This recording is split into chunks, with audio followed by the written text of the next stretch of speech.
Oke, Mari, siap. langsung aja Total Politik. Ini kabar politik yang ke episode yang kesekian ya. Kita hari ini sudah bergabung dengan peneliti politik dari CSIS Indonesia, yaitu kebetulan udah saya sendiri, udah Arya Fernandes.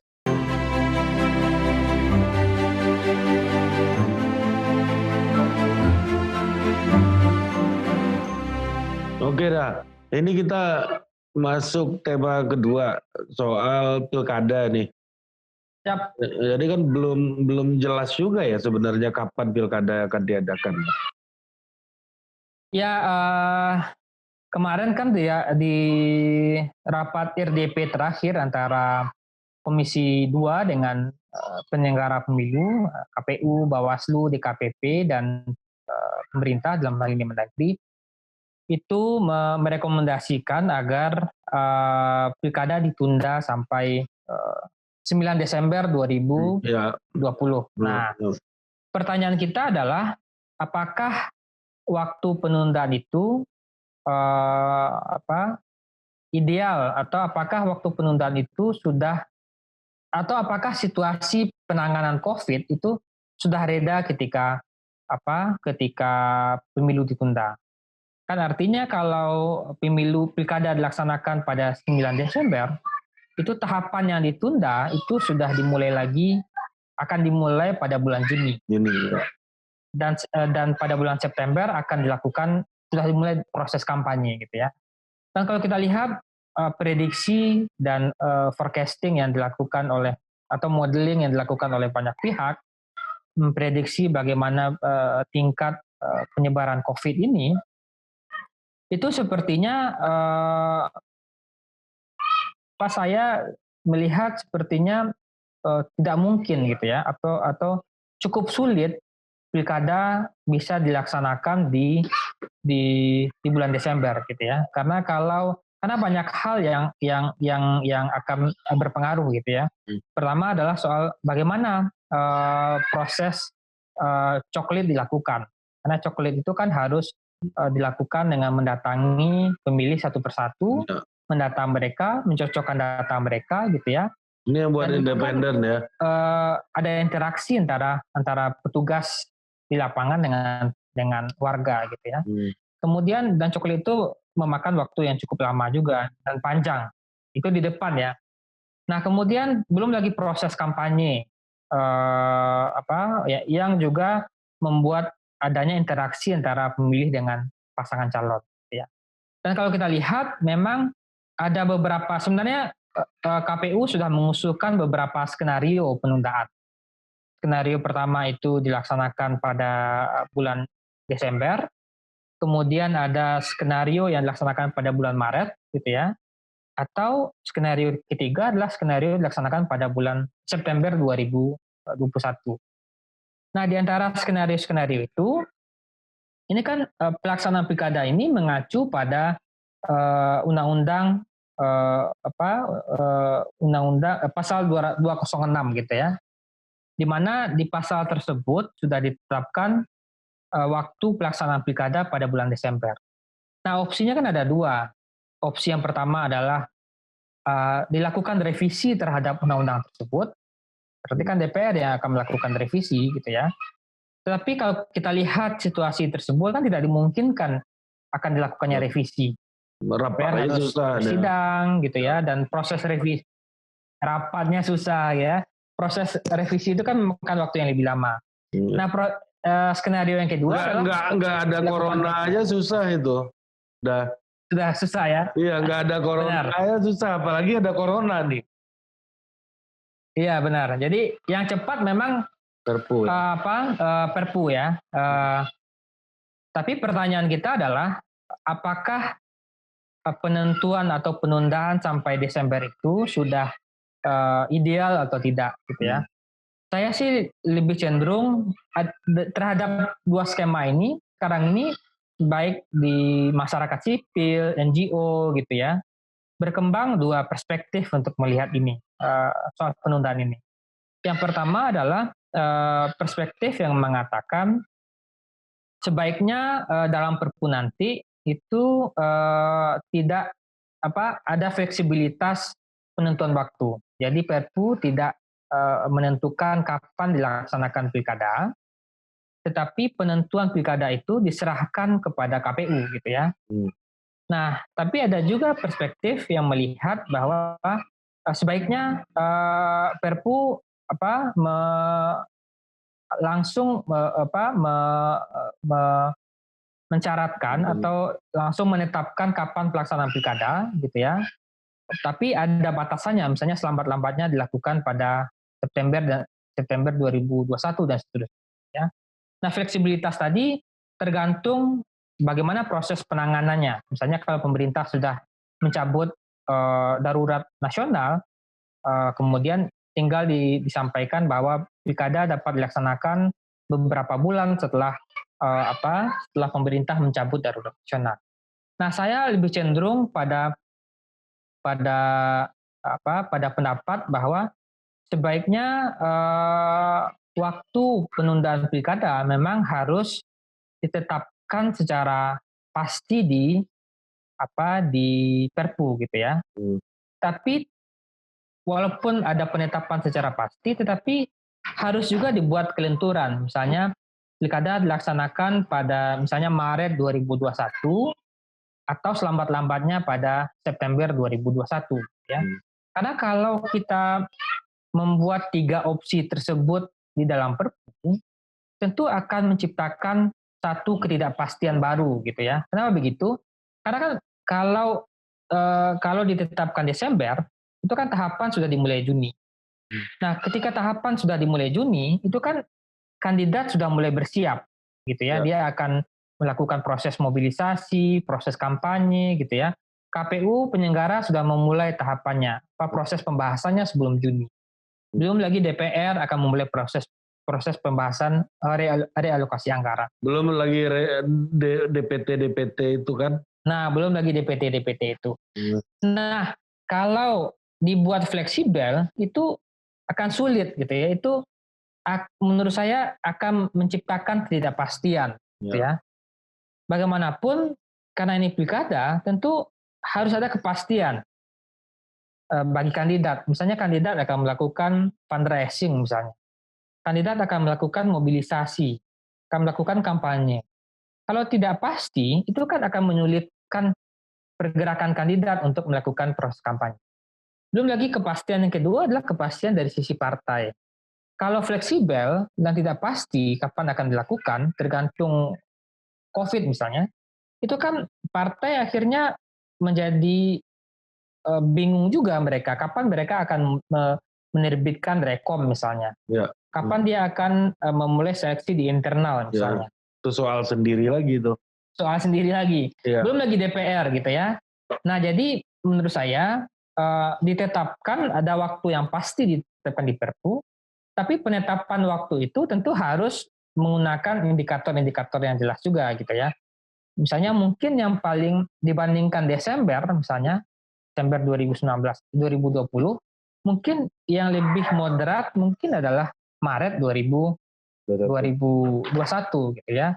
Kenapa begitu? Karena ketika dilakukan Maret itu kan rata-rata akhir masa jabatan kepala daerah itu akan berakhir di bulan Februari Maret. Ya, jadi ketika Maret dilaksanakan pilkada itu pejabat sementaranya itu tidak menjabat terlalu lama gitu. Atau mungkin Juli gitu ya, Juli 2021. Apakah akan terjadi instabilitas nasional ketika pilkada ini dilakukan di tahun depan, karena kan udah nggak ada lagi pemimpin yang definitif nih di daerah berarti. Ya, kalau kita punya pengalaman pada beberapa pilkada serentak sebelumnya, itu ada skema gitu ya. Jadi ketika dulu kan ada beberapa di sejumlah pilkada ada daerah-daerah yang diperpendek masa jabatannya gitu ya untuk membuat serentakan gitu ya. Ada yang mendapatkan perpanjangan juga gitu ya. Nah, artinya kita sebenarnya sudah punya pengalaman untuk melakukan itu. Jadi ada daerah-daerah yang kepala daerahnya sudah berakhir masa jabatannya, kemudian diisi oleh pejabat sementara. Ya. Pejabat sementara itu berasal untuk gubernur, dia berasal dari pimpinan Dirjen. Pratama Tinggi kalau nggak Ya. salah. Dan untuk bupati atau wali kota pimpinan madya gitu ya. Nah, kita sebenarnya punya pengalaman mengelola itu dengan baik gitu ya. Dan saya tidak terlalu khawatir juga akan terjadi instabilitas gitu ya. Karena ini ada ratusan pilkada kan? Ya, ada 254 kalau nggak ya, salah. ada 200. Nah, cukup nggak pegawainya? Karena dulu kan alasan mengambil Iwan Bule menjadi PLT Jawa Barat, PJ Jawa Barat kan mengambil dari kepolisian segala macam karena tidak cukup waktu itu gitu. Ya, makanya sekarang saya kira Kemendagri harus melakukan semacam inventarisir ya, pejabat-pejabat yang diperkirakan akan akan berpotensi akan menggantikan itu. Nah, makanya karena kalau dilaksanakan terburu-buru pada Desember itu kan proses persiapan dari sisi penyelenggaranya itu tidak akan profesional gitu ya, karena mereka bekerja di tengah situasi COVID yang belum mencapai puncaknya gitu. Ya, benar. Sementara interaksi dalam proses coklit itu harus face to face gitu, orang didata, orang ditanya, orang dicocokkan datanya. Ya. Belum lagi soal kekhawatiran pemilih untuk hadir dalam kampanye terbuka misalnya. Ya. Atau kandidat melaksanakan kampanye terbuka, belum lagi pemasangan atribut dan seterusnya. Gitu ya. Belum lagi hadir ke TPS, kayak apa itu? Belum lagi hadir ke TPS, ya. Apalagi di undang-undang itu, di undang-undang pilkada itu TPS-nya, jumlah TPS-nya masih 800 per orang gitu ya. Nah, jadi saya kira skenario yang moderat mungkin Maret atau Juli gitu ya, tapi dapat dievaluasi kembali atau di selambat-lambatnya pada September 2021. Tapi saya kira kita harus mempersiapkan juga skenario-skenario yang terburuk gitu ya. Skenario yang terburuk kalau kita kan tidak tahu bagaimana proses perkembangan COVID ini, yang mudah-mudahan segera berakhir gitu ya. Tapi kalau misalnya sampai September 2021 gitu ya, situasinya masih belum terkendali, memang saya kira harus dipersiapkan skenario-skenario untuk melakukan skenario alternatif ya. Misalnya kalau kita lihat, pertama menurut saya misalnya adalah waktu pemungutan suaranya diperpanjang. Kalau di pasal 92 Undang-Undang 1 tahun 2015 itu waktu pemungutan suaranya dari pukul 7 pagi sampai jam 13, mungkin bisa diperpanjang sampai pukul 15 sore gitu ya. Sehingga tidak terjadi penumpukan pemilih di TPS gitu ya. Kemudian yang kedua adalah memperbanyak jumlah TPS. Kalau kita lihat berdasarkan pasal 87 itu kan jumlah TPS-nya 800 pemilih per TPS gitu ya. Nah, mungkin bisa 500 dikurangi ya, misalnya 500 atau 400 orang, 400 pemilih per TPS. Kan kita sudah melakukan itu di pemilu Maret ya. Uang saksinya makin banyak tuh. Memperkecil jumlah pemilih di TPS. Uang saksinya tapi kan makin ini akan gede. Risikonya akan terjadi penambahan petugas ad hoc di lapangan. Ya, uang saksinya bertambah gitu ya. Biaya operasionalnya bertambah dan seterusnya.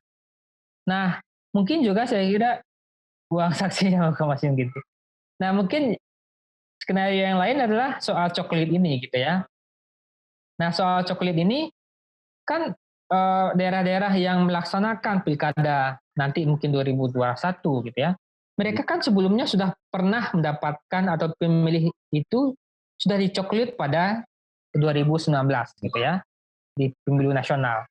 Nah, mungkin coklit bisa dipertimbangkan misalnya coklit tidak hanya menggunakan sampel saja misalnya, atau hanya coklit kepada pemilih terdaftar baru saja misalnya. pemilih yang sudah terdaftar di pemilu sebelumnya tidak usah dicoplit lagi misalnya. Nah ini kan perlu pendapat ahli hukum administrasi atau hukum tata negara gitu ya.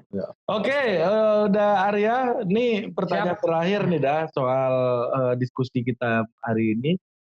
Menurut Uda dalam beberapa waktu ke depan ini apa sih isu-isu politik yang sebenarnya menjadi second layer hari ini, yang biasanya dia di first layer ya, sekarang jadi second layer yang harusnya tidak boleh dilewatkan oleh publik, terutama untuk mengontrol dan mengamati gitu ya isu-isu politik kita yang memiliki dampak signifikan terhadap berbagai macam aspek kehidupan bernegara.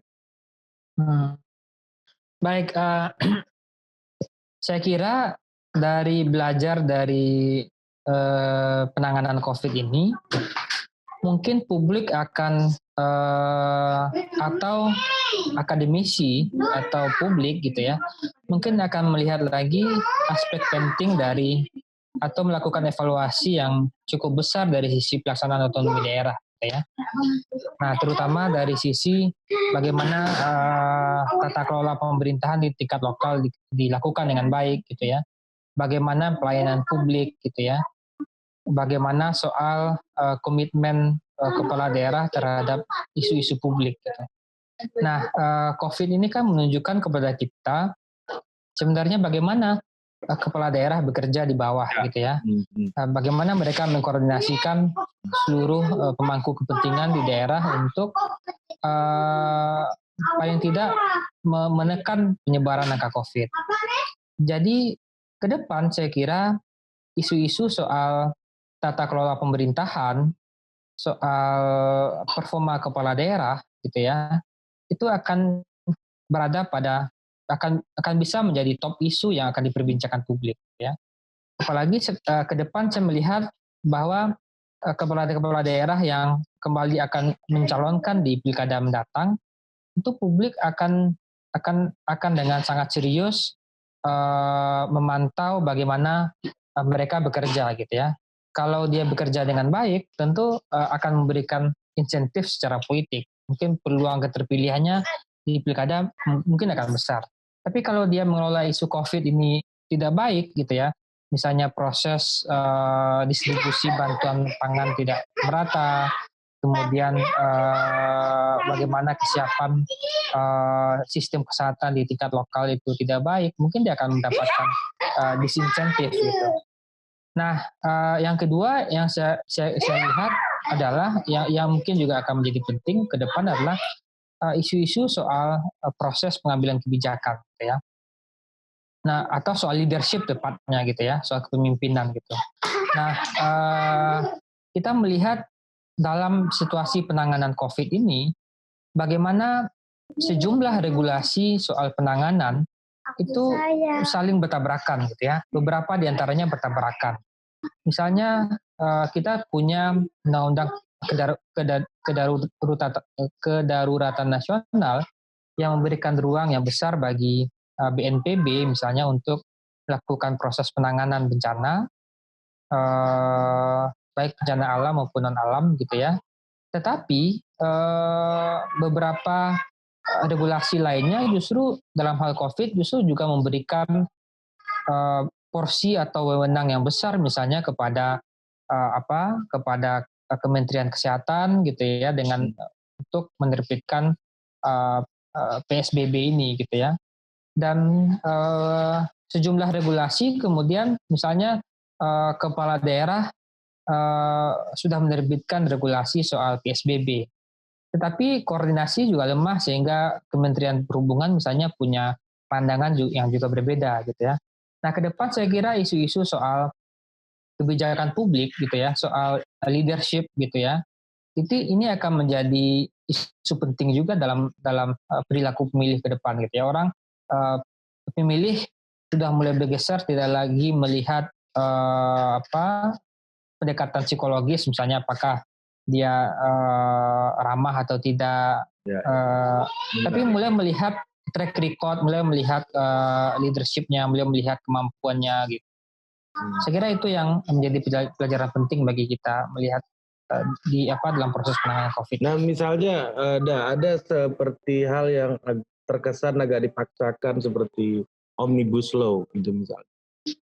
Nah, DPR memaksakan untuk membahas itu dan mempercepat pengesahannya gitu. Sepertinya seperti itu. Gimana udah ngelihatnya dah?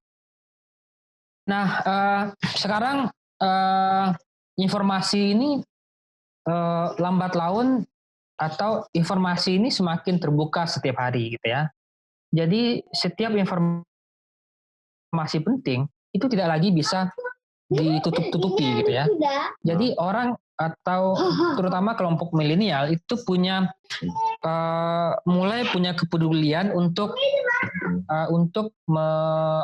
merespon isu-isu publik yang akan mempengaruhi masa depannya gitu ya. Jadi kalau kita lihat beberapa rancangan undang-undang yang pembahasannya itu tertutup, terburu-buru gitu ya, kemudian tidak mempertimbangkan persepsi publik, tidak mempertimbangkan opini publik, itu ke depan akan rentan mengalami penolakan dari sisi publik. Ya. Jadi kalau pengambil kebijakan kita masih menggunakan pendekatan-pendekatan lama untuk membuat kebijakan, apalagi kebijakan besar ya, misalnya soal Omnibus Law, soal RUU kemasyarakatan, RUU KUHP gitu ya, Revisi pasti akan mendapatkan respon atau sentimen negatif dari publik gitu ya. Nah, jadi saya percaya bahwa publik kita mulai menunjukkan tanda-tanda ke arah atau keterlibatan mereka untuk merespon isu-isu publik itu mulai meningkat ya. Jadi itu juga harusnya juga merubah cara atau pendekatan yang dilakukan oleh DPR, oleh pemerintah untuk membuat sebuah kebijakan. Oke, menarik dah. Terima kasih banyak dah udah memberikan banyak insight buat kita hari ini dan semoga badai ini cepat berlalu, penanganan Amin. semakin hari semakin baik di Indonesia dan ya kita berharap juga udah Arya tidak kapok-kapok diundang oleh Total Politik untuk memberikan pituah-pituahnya. Produced by Total Politik and powered by haluan.co.